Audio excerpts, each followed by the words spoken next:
வணக்கம் காணொளி நேயர்களே. விருச்சிக ராசிக்கு, அதாவது விருச்சிக ராசி விசாகம் 4ஆம் பாதம் அனுசம் கேட்டை நட்சத்திரத்திற்கான 2026ஆம் ஆண்டு நடைபெற்ற சனி பகவானின் பெயர்ச்சி பலன்களை பார்ப்போம்.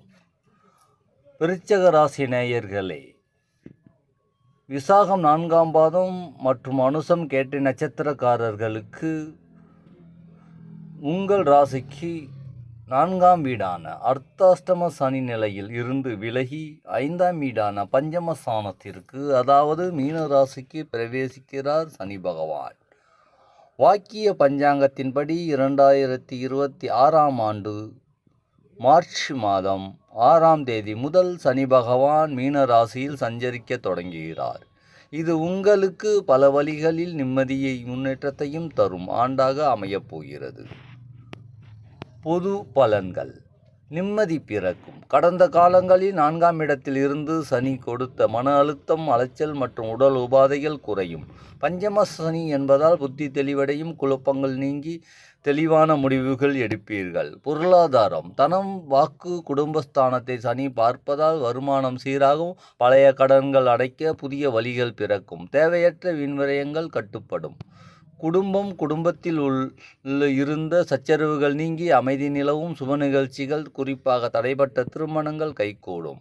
நட்சத்திர ரீதியான பலன்களை பார்ப்போம். நட்சத்திரம் விசாகம் 4ஆம் பாகம் விருச்சிக ராசி உடையவர்களுக்கு எடுத்த காரியங்களில் வெற்றி கிடைக்கும். கௌரவம், அந்தஸ்து உயரும். மேல் அதிகாரிகள் பாராட்டு கிடைக்கும்.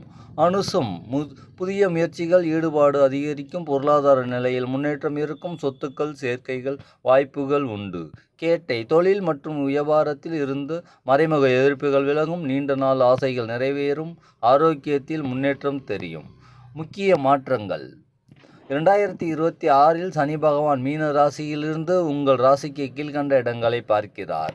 3ஆம் பார்வையாக 7ஆம் இடம் கலத்திரஸ்தானம். வாழ்க்கை துணையுடன் இருந்த கருத்து வேறுபாடு நீங்கும். தொழில் கூட்டாளிகள் இணக்கமான சூழல் ஏற்படும்.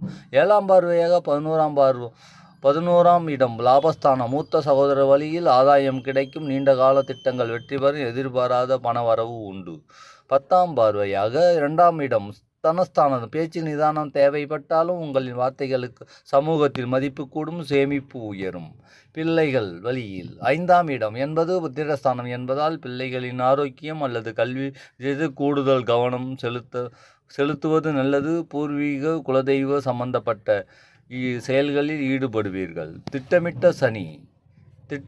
சனி 5இல் இருப்பதால் சில நேரங்களில் முடிவெடுப்பதில் தாமதம் ஏற்படலாம். எனவே பெரிய முதலீடுகள் செய்வதற்கு முன் அனுபவசாலிகளை கலந்து ஆலோசிப்பது அவசியமாகிறது. பரிகாரம். சனிக்கிழமைகளில் சனி பகவானுக்கு எல் தீபம் ஏற்றி வழிபடுவது நல்லது. ஆதரவற்ற முதியோர்களுக்கு உதவுவது மிகவும் சால சிறந்தது. மற்றும் உங்கள் ஜாதகத்தில் உள்ள தசாபுத்தி அமைப்புக்கு ஏற்ப இந்த பலன்கள் சிறு மாற்றங்கள் இருக்கலாம். உங்களுக்கு உங்கள் ஜாதக ரீதியான விரிவான பலன்கள் தேவையென்றால் எம்மை தொடர்பு கொள்ளவும். நன்றி, வணக்கம். அடுத்த பதிவில் சந்திக்கலாம்.